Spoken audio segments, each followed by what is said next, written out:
Assalamualaikum warahmatullahi wabarakatuh. Perkenalkan, saya Diah Rahmawati SPD CGP Angkatan 7 Kabupaten Pati. Di sini saya ingin menyampaikan analisis dan juga refleksi dari hasil wawancara saya bersama dua pimpinan kepala sekolah, yaitu yang pertama Bapak Sukiman SPD MSI selaku Kepala SD Negeri Tambah Mulyo 1 dan juga Bapak Darsuki selaku Kepala SD Negeri Puluhan Tengah. Untuk pertanyaan pertama yang saya ajukan yaitu mengenai cara mengidentifikasi kasus-kasus yang merupakan dilema etika atau pujukan moral. Yang pertama, Bapak Sukiman mengidentifikasi untuk kasus-kasus yang merupakan dilema etika atau pujukan moral berjalan secara kondisional. Tetapi ketika memang kasus-kasus itu masuk ke dalam dilema etika, Bapak Sukiman melibatkan orang lain dalam mengidentifikasi dan menganalisis kasus untuk diselesaikan tentunya dengan mengedepankan kepedulian dan juga keadilan. Untuk Bapak Darsuki, beliau sejauh ini tidak melakukan identifikasi secara khusus, namun akan mempelajari dan menyimpulkan terhadap kasus yang terjadi. Kesimpulan tersebutlah yang nantinya beliau gunakan sebagai bahan tindak lanjut pengambilan keputusan baik dilema etika ataupun rujukan moral yang selanjutnya akan didiskusikan dengan Bapak Ibu guru yang lain. Kemudian untuk pertanyaan yang kedua, bagaimana beliau menjalankan pengambilan keputusan di sekolah, terutama untuk kasus-kasus di mana ada dua kepentingan yang sama benar atau sama-sama mengandung nilai kebajikan. Menurut Bapak Sukiman, beliau mengambil langkah melalui kolaborasi atau musyawarah untuk menganalisis kasus bersama. Selain itu juga dalam pengambilan keputusan, beliau mempertimbangkan pada regulasi yang berlaku. Jadi hal ini dilakukan untuk menghindari pelanggaran terhadap aturan.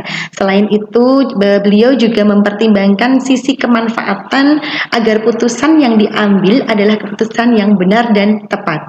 Kemudian menurut Bapak Darsuki, beliau juga melakukan koordinasi atau musyawarah kepada pihak-pihak terkait seperti guru, orang tua, atau pihak lain yang diperlukan.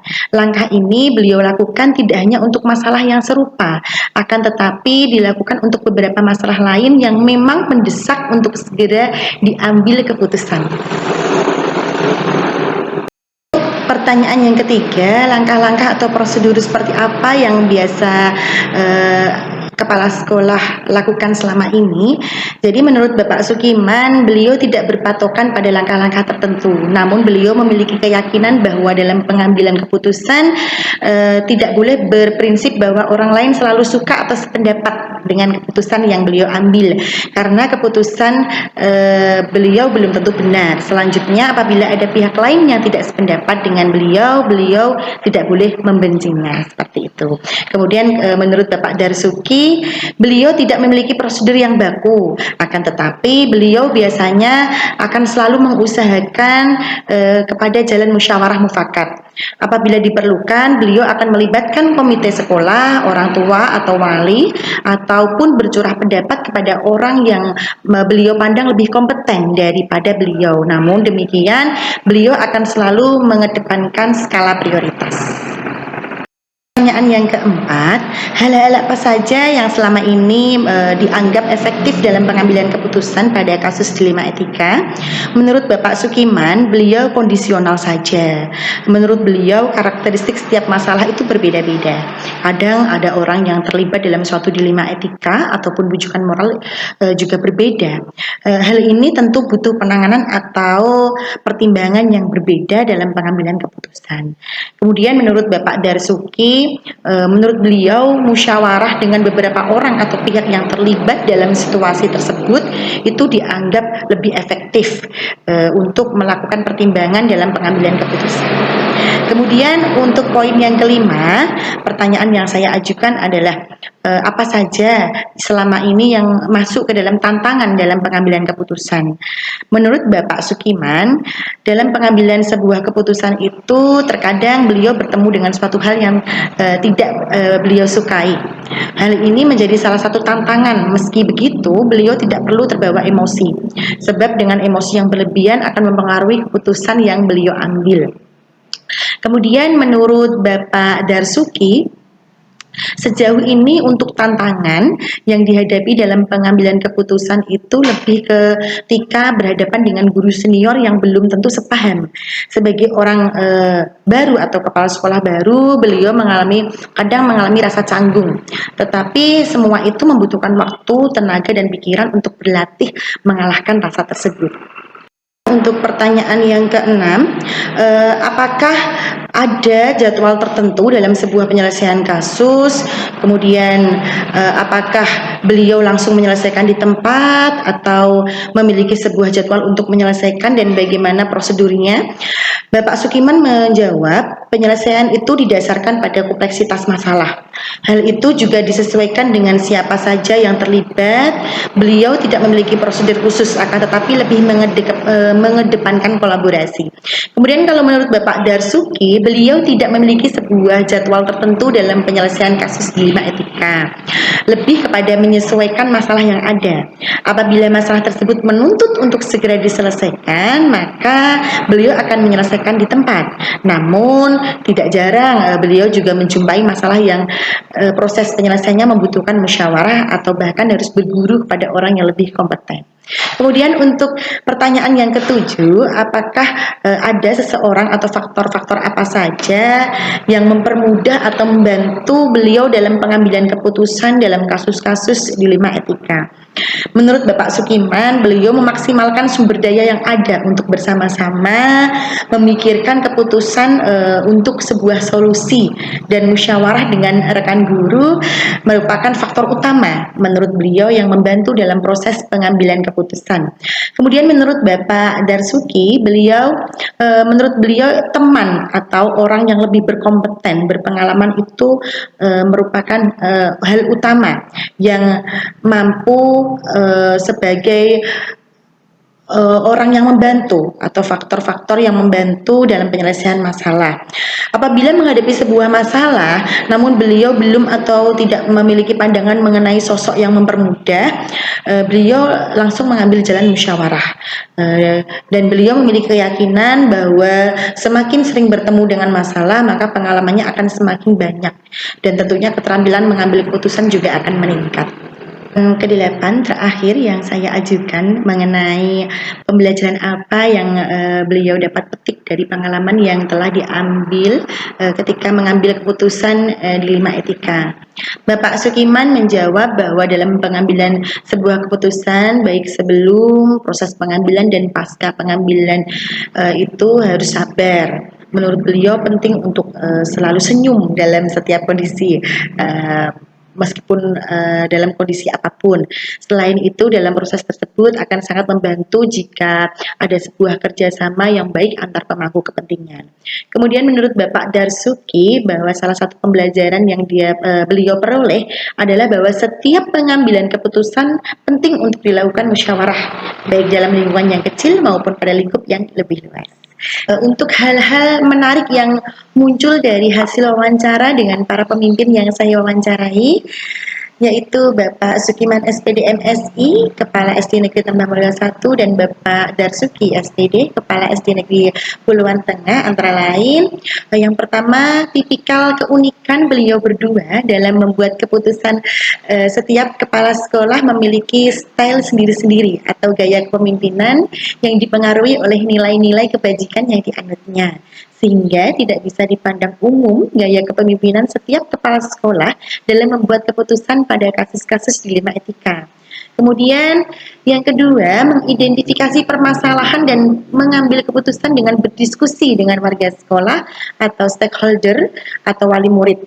Jadi sebagai pemimpin penting sekali berdiskusi dengan rekan guru sebelum mengambil keputusan, karena pemimpin tidak bisa mengambil keputusan sendiri, meskipun di hasil akhir memang pemimpinlah yang memutuskan.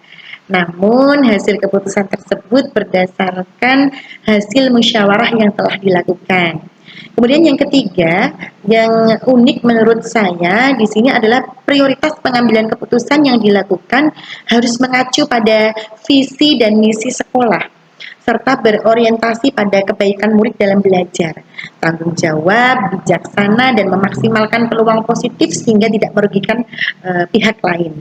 Jika dibanding dengan yang saya pelajari di modul 3.1, para pemimpin saya sudah menerapkan beberapa hal mengenai 4 paradigma, 3 prinsip dan 9 langkah pengujian keputusan.